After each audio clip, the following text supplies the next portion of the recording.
So in this video, what we're going to do is we're going to create this flange, and we are going to create it using dynamic data. So I'm going to show you how to do that. Dynamic data allows us to have a list of parameters, and we can change things on our model, much like you can with a spreadsheet, and it allows you to set up that dynamic data to your sketch data. So let's get started. I'm just going to show you my FreeCAD version. I'm on version 0.20.2. I've been checking, there's no new release, so I'm using the latest stable release. I haven't gone to version 21, which is the current dev release.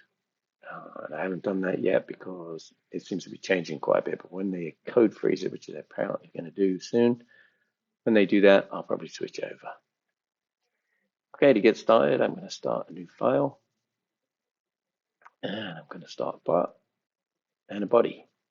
Now, for those of you who haven't seen my previous videos, I'm 99% of the time I'm in part design. And so when I start my file, I'm already in part design. If you started somewhere else, just switch to the part design workbench, then you'll be in the same spot as I'm in. Okay, next thing I'm going to do is create a sketch. And I'm going to create that on the XY plane. And I'm just going to create a rounded rectangle. And I'm going to make that rectangle symmetrical around my center point so we can have everything work from there. And then what I'm going to do is apply some dimensions. But first, I'm going to create a dynamic data entry. And in that dynamic data entry, I'm going to create it, call it flange, and add some parts. I'm going to close this sketch for a second. And now if you don't already have it, you need to install the Dynamic Data Workbench. And you can do that by going to Tools, Add-on Manager, and make sure your drop-down says Workbenches.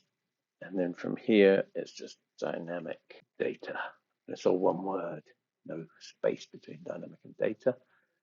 There it is, and then you can install it from there. So I already have it installed. I won't be doing the installation right now. So we're going to switch to that workbench. The Dynamic Data Workbench has this little create an object. It has property and remove a property. What we're going to do is we're going to create an object. There it is.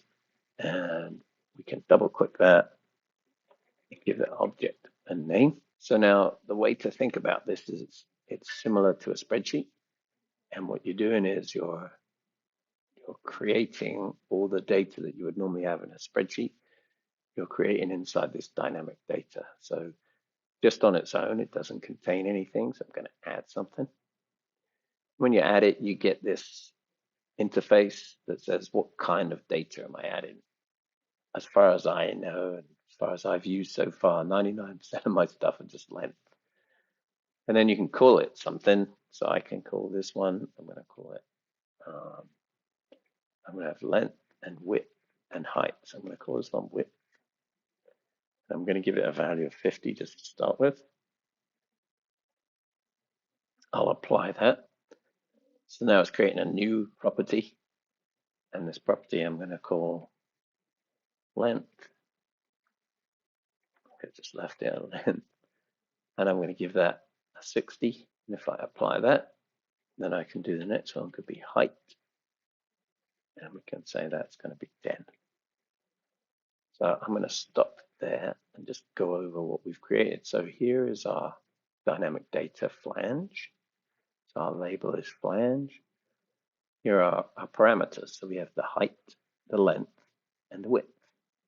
And each of those has a dimension which I can affect from this table. Let's go back into our sketch. And we're going to apply a dimension. And we're going to call it. Now, normally if it's in a spreadsheet, we'd be saying spreadsheet dot.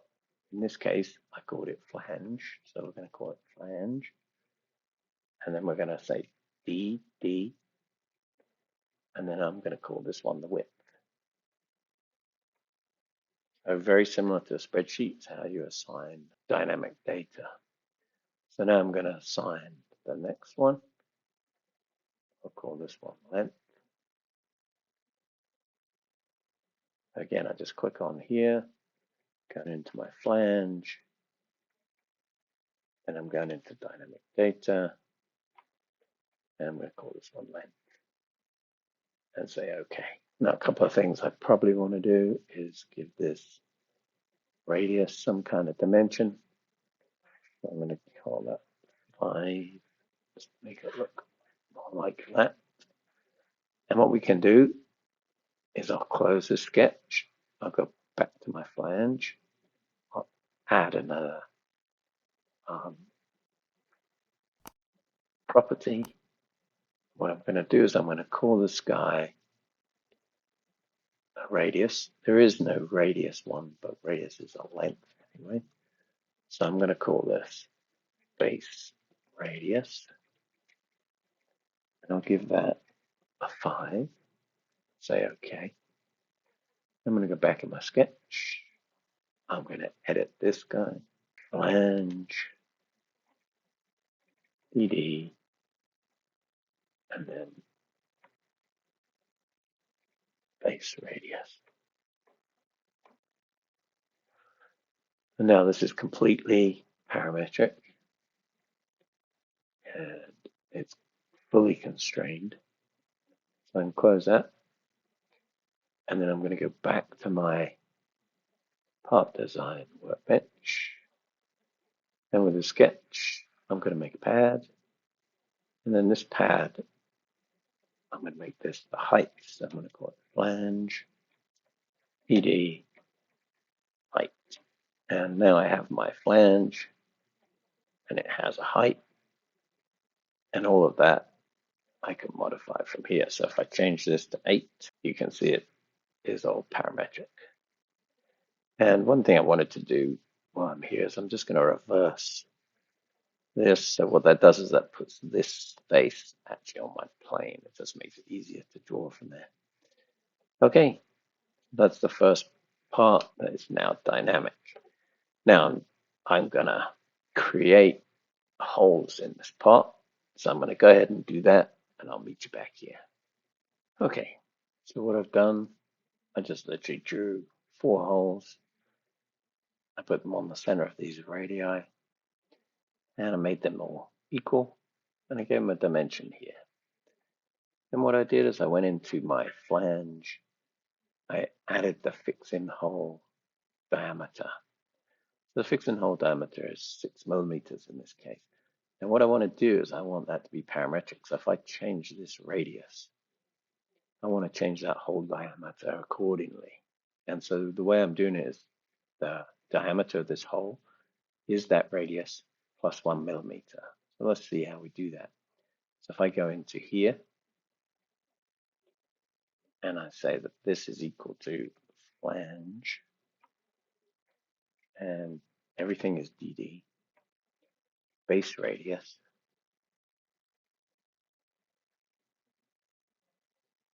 plus, and then what if I put 1, it says it can't resolve it until I give it a unit. So I gotta match my units. So I give a unit of 1 millimeter and say OK. And now this is calculated based on this radius. So if I change this radius, so if I change that radius to 4, it now calculates that hole to be 5. If I make this radius 8,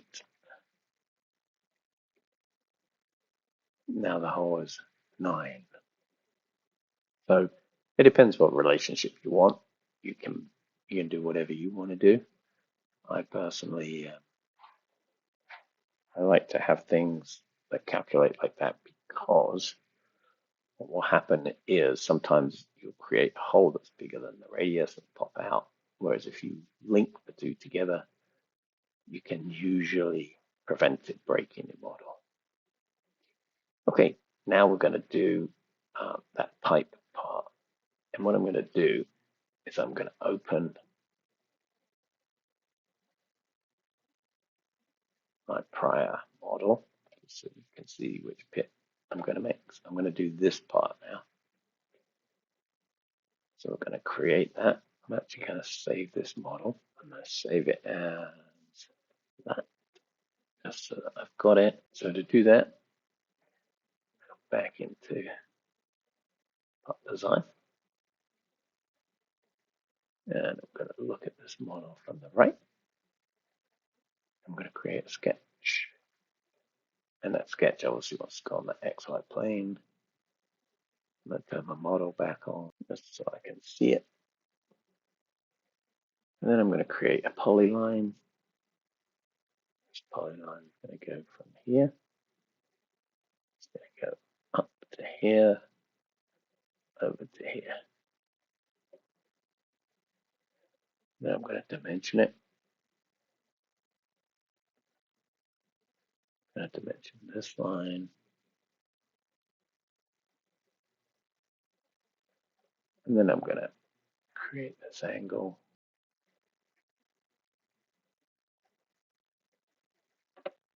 Good. Now I'm going to close that.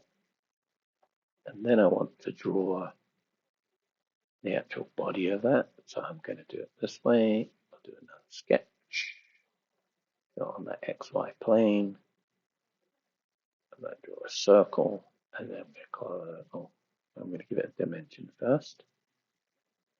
So I've got something to tie up to. Close that. And now, of course, we can take this sketch and create a pipe along here. So we'll do that. Here's our additive pipe. We'll tell it this object. And now one thing with these additive pipes, you'll notice if I leave it as transformed, it deforms this part. But if I say I want to do it as a right corner, it will do it that way. Or I can do it as a round corner, where I'll come up and make a radius on the back. I like the right corner, but you can choose whatever you prefer. And then we'll just say OK. And there is our piece. So now we want to make that part parametric. So let's go back to our dynamic data. And we'll go to our flange. And now we're going to add characteristics for that. So we're going to say length. This is going to be lower elbow. That's what I'm going to call this one.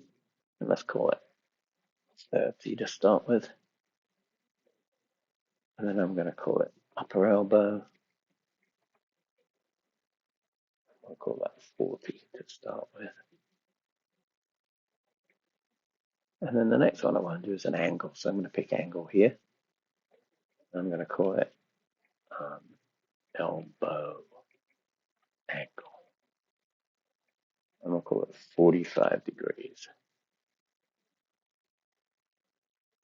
We'll just say OK. So now we can go back into our sketches. And we can take this one. And we're going to make that flange lower elbow. I'm going to make this one flange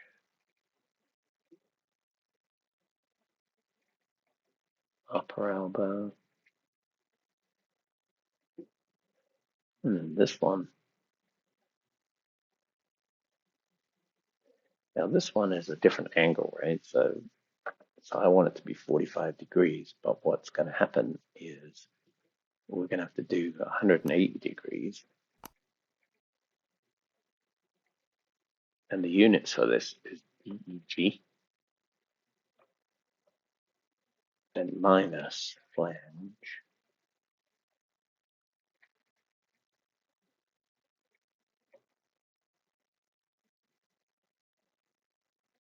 And it's the elbow angle.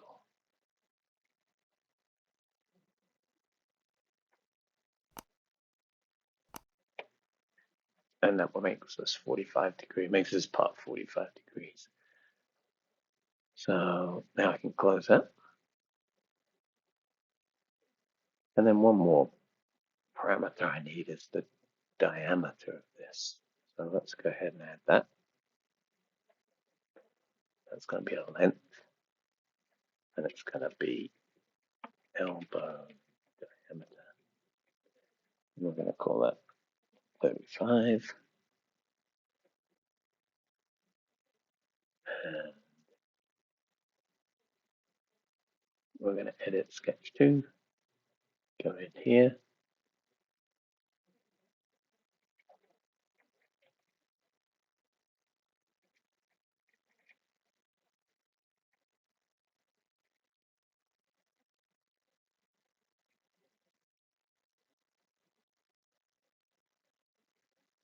And there it is.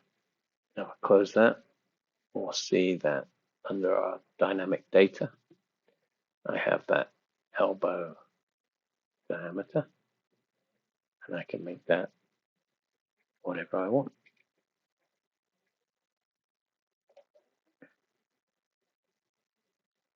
And I can also change that angle if I want to. If I made that 50 degrees,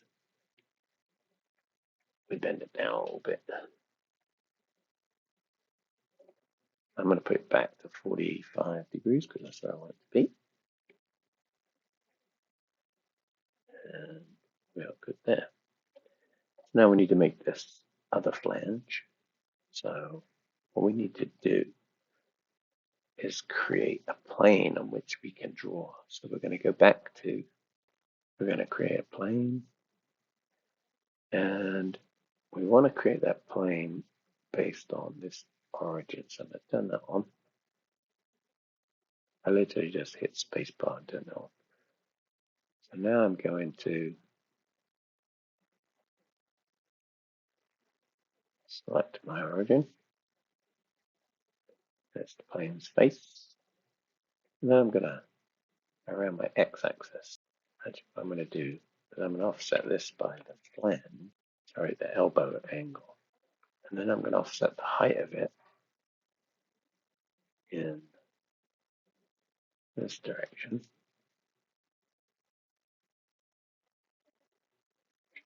And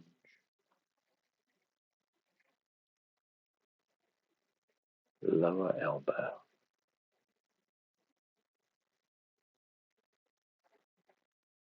What that does is it parametrically locates that plane right at that point there, at the same angle as this face, not the join there, but this face.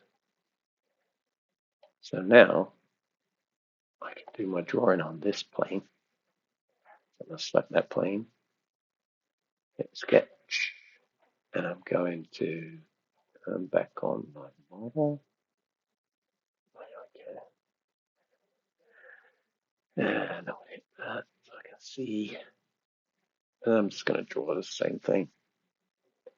And I already have, I'm going to keep those two the same. So I'm going to use the same dynamic data.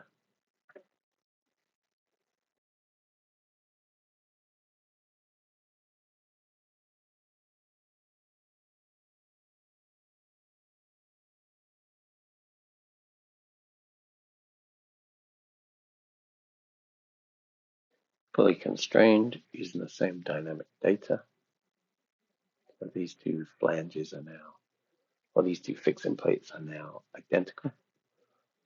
So I'm going to close my sketch. And I'm going to turn off my datum plane. And I'm going to offset my sketch in the Z direction. And I'm going to offset it by flange, upper elbow. Now it's sitting right on the top there. And then I'm going to pad that the same height.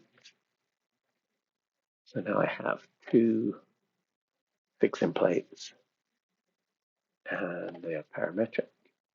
And if I change, let's change this upper elbow distance. If we change that to 35, say, everything moves and it sits on there nicely. So the final part of this is to create this hole. And it's really the same as we did when we created this elbow, except for we're going to extend it through the part so that we get our through hole. So let's do that.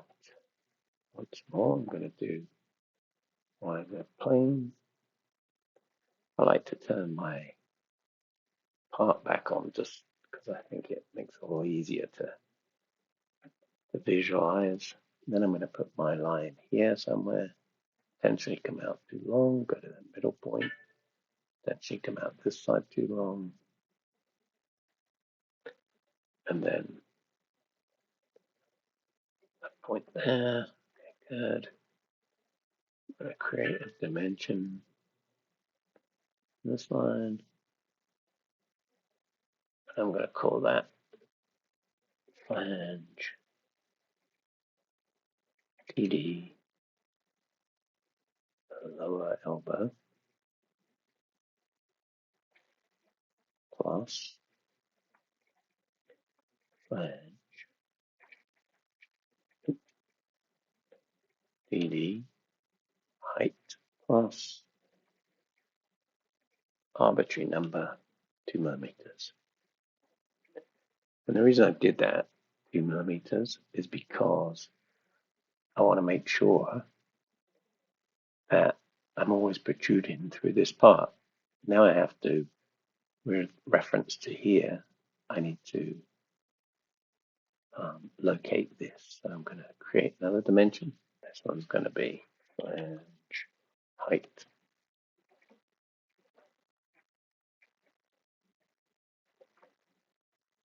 plus 2 millimeters. And that should put us right back here. So this point is right back where the other point was. So this point will always be 2 millimeters bigger than that height. So now let's give this a dimension. Okay, and then let's give this an angle.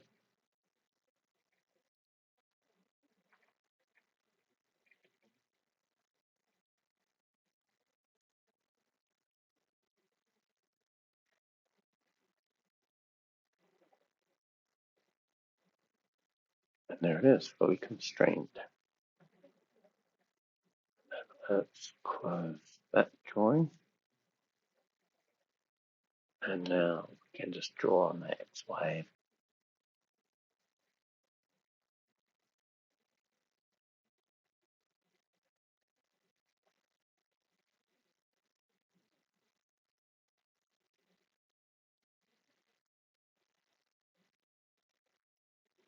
And then we're going to close that one. Now I need to add some dynamic data for that dimension, so let's do that.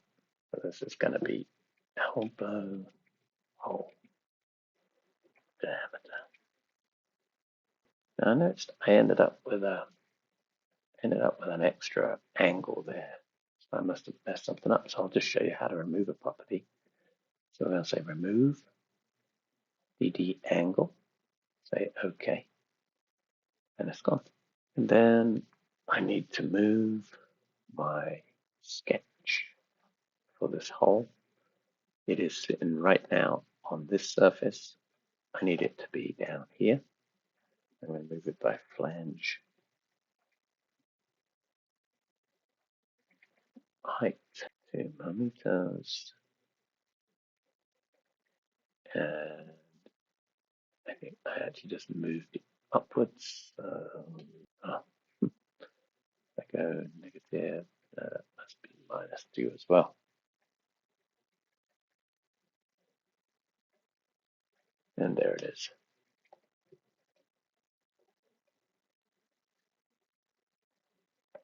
And now I can take this, go back into my part design, create a subtractive pipe, say object, go zoom in here and just pick that one. And then I'm going to change this to right corner again. Say OK. And there is my hole all the way through. Now, the only thing you might want to add is for that 2mm that I've been using as an offset, you could add dynamic data and say offset, and then always add the offset. And then that way, if you want to increase the offset, you can. I used a fixed amount, but it shouldn't matter either way. But if you wanted to, you certainly could do that. And now from a dimension standpoint, if we change this to, let's say, 60 degrees, you can see everything switches with it. If I change the lower elbow to 70 millimeters, we should see our hole still works perfectly and drops right through it.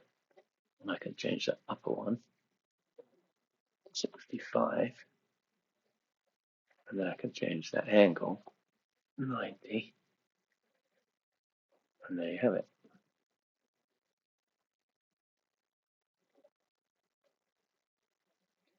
So hopefully that helps you to understand how to use these dynamic data.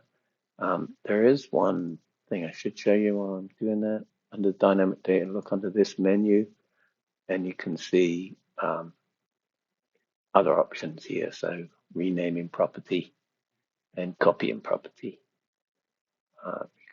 You can do from there. But as far as working with it is concerned, it's very similar to a spreadsheet, but now you have all your data here. You can use calculations.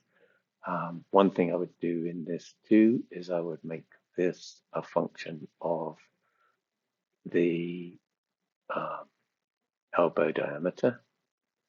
Oh, sorry, the elbow hole diameter, a function of the elbow diameter. So let's do that. So here's what I mean by that. I would say this would be the elbow diameter minus, and then however much smaller you want that to be. So I'm going to say minus 10 millimeters. So now this is calculated. So if I increase this or decrease this, if I say that's only 30, then my hole will be smaller as well, so that my hole is not breaking out of the elbow. So if I didn't do that and I changed my elbow diameter, my hole was bigger than my elbow diameter, just cut right through it and blow my model up. So now what I've done is you can make this guy whatever you like, and my hole will increase accordingly. Then, bear in mind, if they are calculated like this, you obviously don't want to change them. What I normally do in my spreadsheet is I will actually put in the next row calculated alongside calculated values.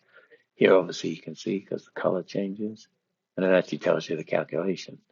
So you can calculate amounts, and you can see very clearly that that is a calculated amount. So that's about it for now. I mean, I could, if I wanted to, I could calculate this flange based on this diameter. So we could calculate that width and that height based on whatever this diameter is, so that we never break out the edge there. I'm going to leave you to do that as an exercise and see how you get on. But for the most part, that's it. So if you've enjoyed the video, please give it a thumbs up. If you enjoy learning this way, please subscribe to the channel. And if you're interested in getting early release of these videos, you can join us on Patreon. You can join us on Coffee, or you can just become a member on YouTube here. And certainly you can contribute to the channel if you want to help us to create these videos. And you'll get early release of them, so you get to see them sooner, and you get to interact with me so I can help you through them if there's any reason you have any issues with. Feel free to sign up if that's something you're interested in doing. Thanks for your support, and I'll see you in the next one.